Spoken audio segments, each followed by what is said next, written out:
En el diálogo intervienen Sócrates, Timeo, Hermócrates y Critias. Es Sócrates, por petición de Timeo, quien expone los planteamientos señalados en una conversación ocurrida la noche anterior en su propia casa. Allí se había hablado acerca de cuál sería la mejor organización política y qué hombres le darían vida. Como primera medida, era necesario separar a los campesinos y a los artesanos de aquellos hombres que luchan en defensa de ellos. Luego, asignar a cada uno una ocupación única por la que estaba naturalmente dotado. Aquellos que tenían la misión de luchar por la comunidad deberían ser solo guardianes de la ciudad, en el caso de que alguien interno o externo quisiera dañarla. La naturaleza del alma de los guardianes debería ser al mismo tiempo violenta y tranquila. Los guardianes serían educados en gimnasia y música y en todas las materias convenientes para ellos. Los así educados no deberían considerar como propio ni el oro, ni la plata, ni ninguna otra posesión, sino que como fuerzas de policía deberían recibir un salario y gastarlo en común en una vida en la que compartían todo y se ocupaban de cultivar la excelencia, arete. A estos hombres se les deberían adaptar mujeres que les fueran semejantes y asignarles a ellas las mismas actividades en la guerra y en todo otro ámbito de la vida. Respecto a la procreación, se afirmó que era conveniente que nadie reconociera como propio al engendrado por él, sino que todos consideraran a todos de la misma familia. Los buenos y malos guardianes deberían unirse maritalmente con alguien de naturaleza semejante mediante engaño, convenciéndolos de que el azar era la causa de la unión. Finalmente, se dijo que los hijos de los buenos deberían criarse en espacio diferente de los malos, quienes serían trasladados a otra ciudad, autorizándose, no obstante, que si alguno bueno se tornara inepto, se expulsaría, y si algún inicialmente malo se tornaba apto, regresaría a la ciudad. Critias, posteriormente, empezó a relatar una antigua saga que se remontaba a Solón, el más sabio de los 7, sobre una hazaña realizada por la ciudad de Atenas.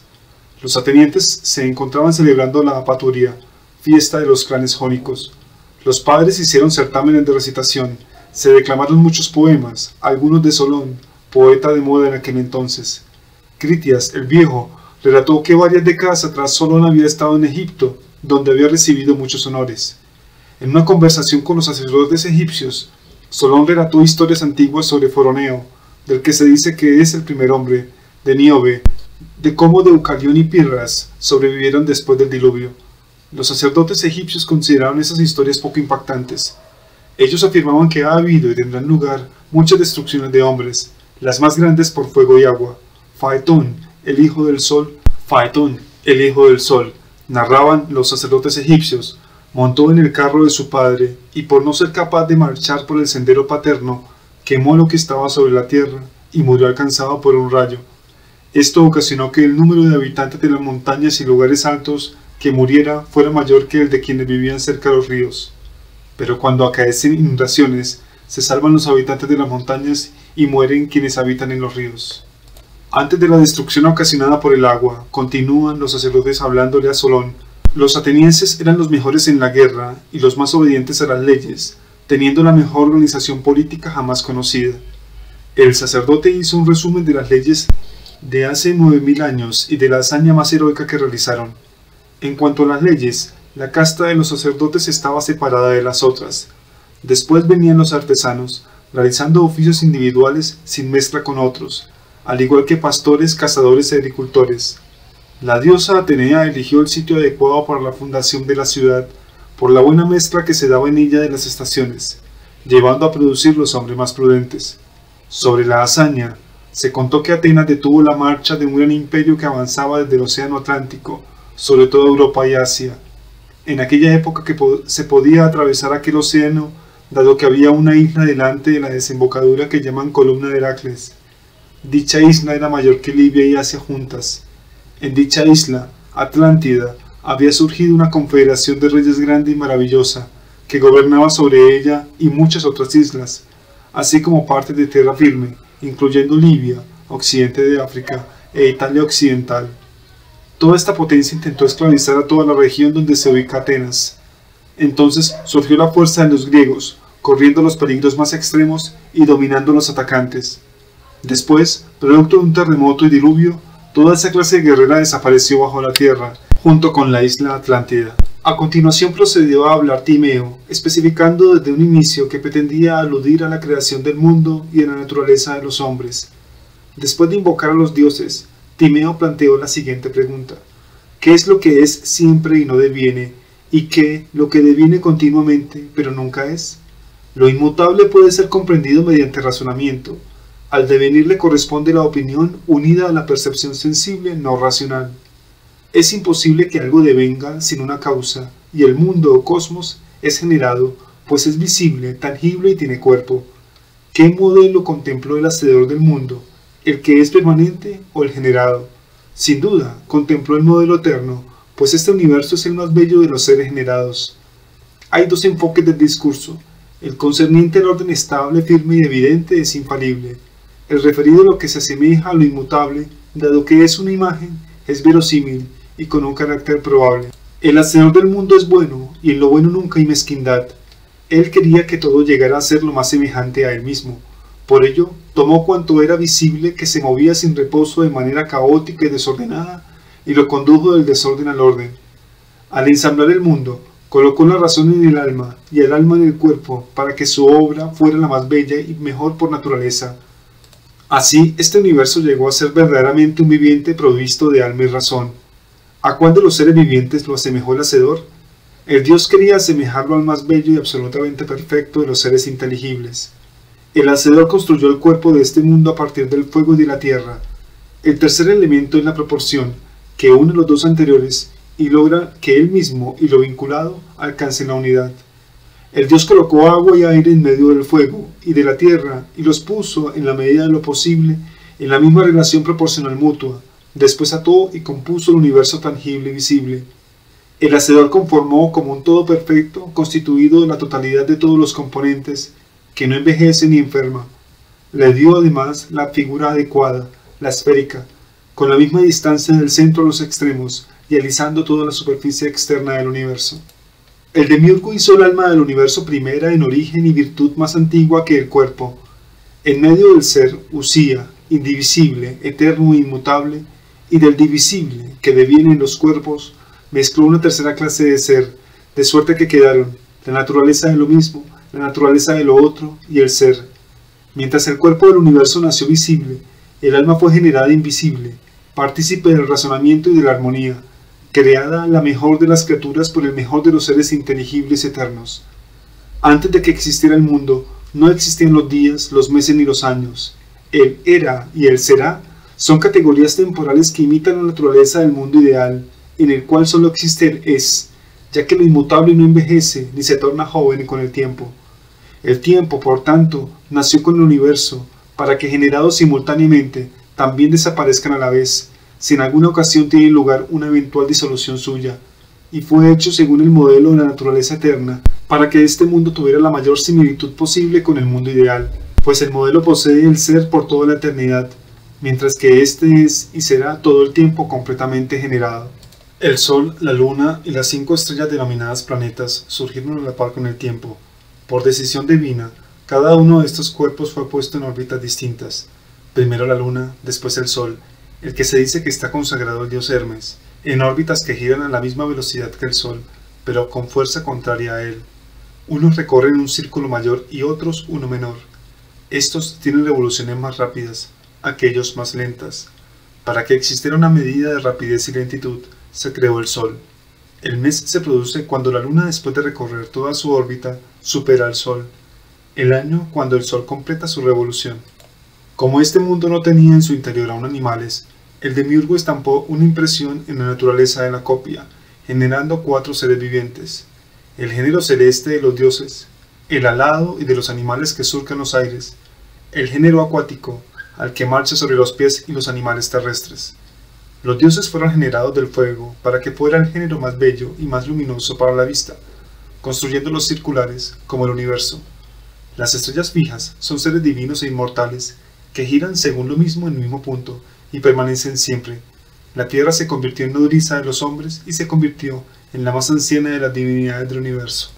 De la procedencia de las demás divinidades puede afirmarse lo siguiente: de Gea y Urano nacieron Océano y Tetis. De estos nacieron Forcis, Cronos y Rea, y todos los de su generación. De Cronos y Rea nacieron Zeus, Hera, y todos los que sabemos que son llamados sus hermanos, y los descendientes de estos. El demiurgo le dijo a los dioses que las cosas generadas no se pueden destruir sin su autorización, que ningún dios era inmortal ni indisoluble porque han nacido, pero aún así no serían destruidos ni tendrán un destino mortal, que faltaban 3 géneros mortales por surgir. Sin estos, el universo sería imperfecto. Ellos no podrían ser creados directamente por el demiurgo, porque tendrían un rango de divinidades, razón por la cual deberían ser creados por los dioses, imitando la manera como ellos mismos fueron creados. Los dioses ataron las 2 revoluciones divinas a un cuerpo esférico, llamado cabeza, el más divino y el que gobierna todo lo que hay en los hombres. El cuerpo recibió una extensión, naciéndole 4 miembros extensibles y flexibles, con cuya ayuda llegaría a marchar a todas partes. Los dioses consideraron importante que la parte delantera del cuerpo humano se diferenciara de la trasera, construyendo los ojos. La vista es causa del provecho humano más importante, porque ninguno de los discursos actuales hubiese sido hecho si no se vieran los cuerpos celestes, ni el sol, ni el cielo.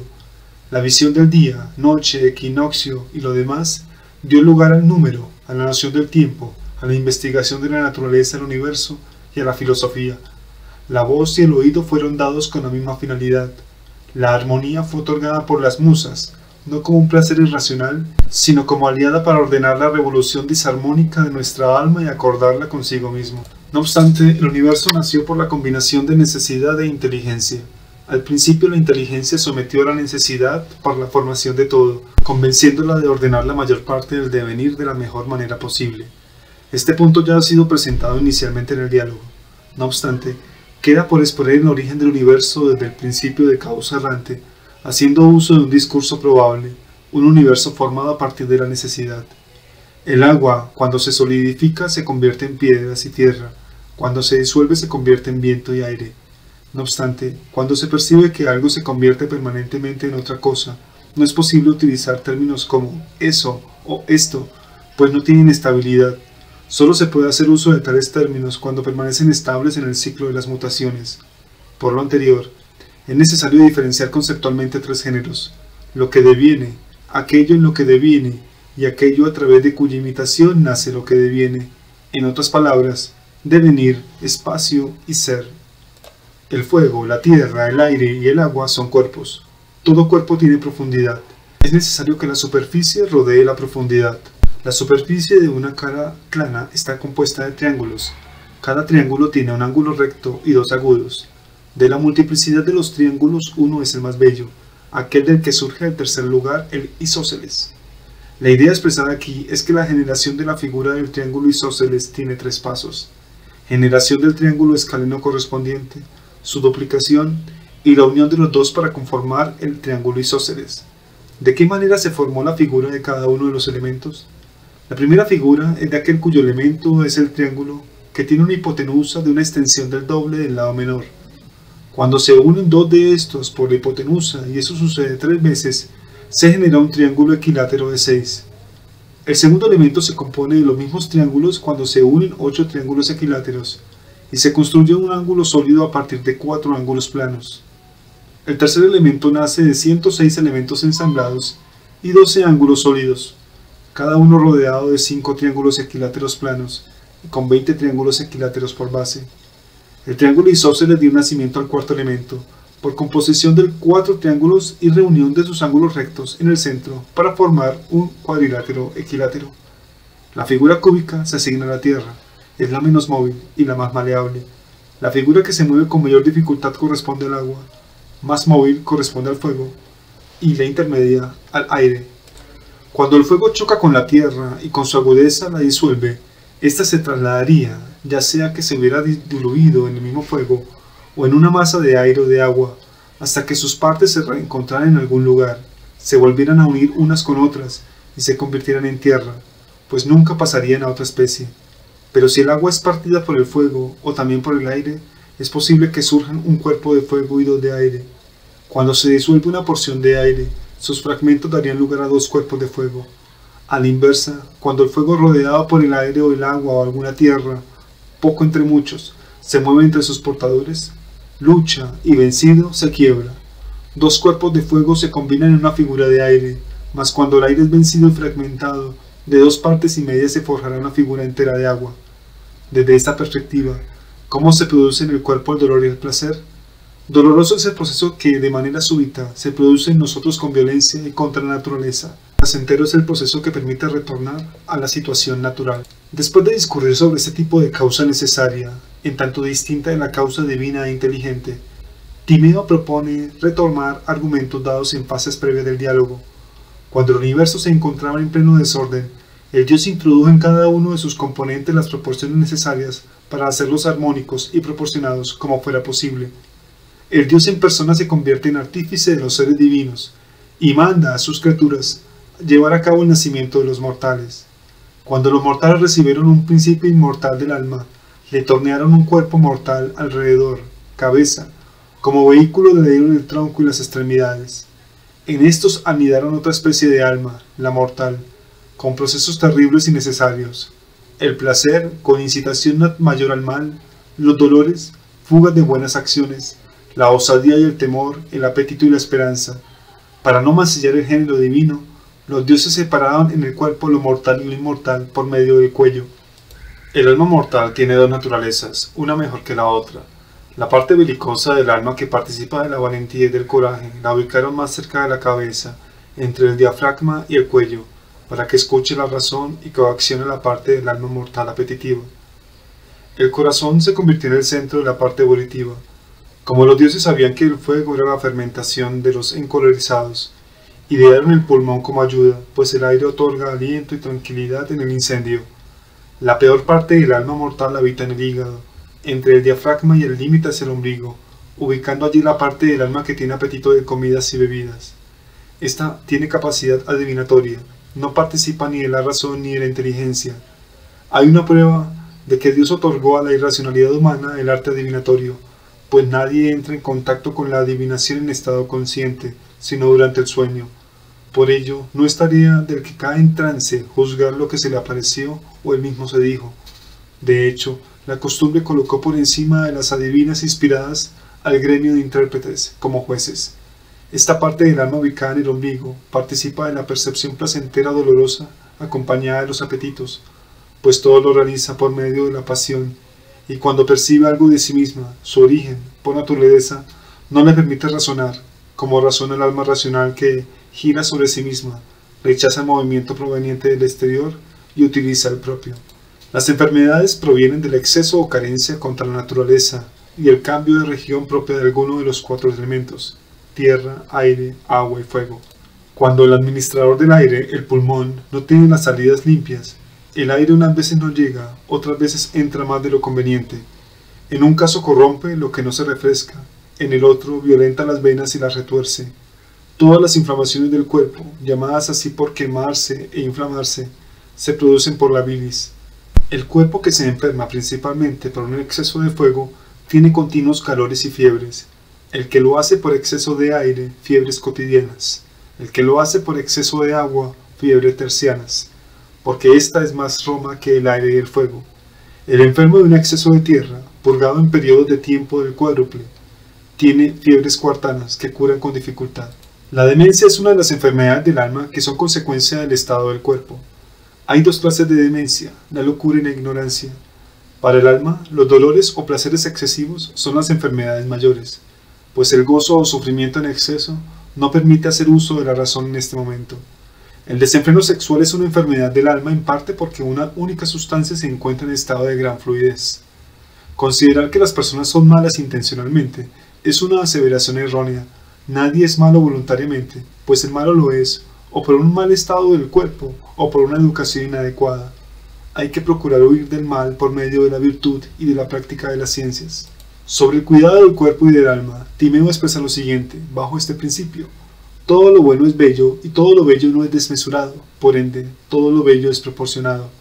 Un cuerpo con miembros demasiado largos es desproporcionado y feo. Además, ocasiona golpes, torceduras y males a sí mismo a causa de su bamboleo. Cuando un cuerpo altivo nace con una inteligencia pequeña, los movimientos del elemento más fuerte, al imponerse, hacen del alma algo estólido, con dificultades para aprender y olvidadiza, ocasionando la peor enfermedad, la ignorancia. Para ambos desequilibrios hay un método de salvación: no mover el alma sin el cuerpo, ni el cuerpo sin el alma, para que ambos, contrarrestándose, lleguen a ser equilibrados y sanos. con el fin de ser llamado con justicia, bello y bueno simultáneamente. El cuidado del cuerpo y del alma se realiza imitando el universo. Así, el movimiento más óptimo es el que el mismo cuerpo hace en sí, pues es el más afín al universo inteligente. El movimiento causado por otro agente es peor, pero el peor de todos los movimientos ocurre cuando otros mueven partes del cuerpo que yacen en descanso. El cuerpo se puede purificar de 3 maneras, siguiendo un orden decreciente: con la gimnasia, con el balanceo en los viajes por agua o en un medio de transporte que no cause fatiga, y con el movimiento médico, producto de la purificación con drogas. Para Timeo, no es aconsejable excitar con medicamentos las enfermedades que no impliquen grandes peligros. Por ende, recomiendan los primeros tipos de purificaciones. Respecto al cuidado del alma, es necesario considerar que aquello que habita en la parte más alta del cuerpo eleva al hombre de la tierra al cielo. Aquel que se aplica al aprendizaje de los pensamientos verdaderos piensa lo inmortal y divino, participando de la inmortalidad. Quien se ocupa del deseo y de la ambición engendra todas las doctrinas mortales y se vuelve lo más mortal posible. Finaliza el diálogo Timeo hablando de la generación del resto de los animales. Todos los varones cobardes y que llevaron una vida injusta encarnaron en mujeres en su segunda vida. A partir de allí, los dioses crearon el amor a la copulación, perforando la salida de la bebida en dirección a la médula, allí donde evacúa el líquido que ha recibido y que fue comprimido por el aire a través del pulmón y de los riñones hasta la vejiga. La médula infunde un deseo vital de expulsar el fluido al conducto por donde se ventila, convirtiéndolo en el falo. Los llamados úteros y matrices ocasionan a las mujeres las peores carencias y les provoca enfermedades, hasta que el deseo de unos y otros permite la plantación de la semilla, como si fuera tierra fértil. Los pájaros, por su parte, surgieron por el cambio de hombres, quienes, a pesar de no ser malos, eran superficiales. Aunque se dedicaban a los fenómenos celestes, pensaban que las demostraciones más firmes de estos fenómenos se producían por medio de la visión. La especie terrestre y bestial nació de los que no practicaban la filosofía, ni observaban nada de la naturaleza celeste, pues tenían como gobernantes a las partes del alma anidadas en el tronco. Por estas costumbres, inclinaron los miembros superiores y la cabeza hacia la tierra, empujados por la afinidad, y sus cabezas obtuvieron formas alargadas y múltiples, generándose los cuadrúpedos y el de pies múltiples. Los seres más torpes fueron engendrados sin pies. La cuarta especie, la acuática, nació de los más carentes de inteligencia y más ignorantes, pues quienes transformaban a los hombres no consideraban dignos de tener aire puro, por ser impuros en su alma. De esta manera, todos los animales se convierten unos en otros y se transforman según la pérdida o adquisición de inteligencia o demencia. El universo, tras recibir los animales mortales e inmortales y llenarse de esta manera en un ser viviente visible, que comprende los objetos visibles, imagen sensible del Dios inteligible, llegó a ser el mayor y mejor, el más bello y perfecto, porque este universo es uno y único.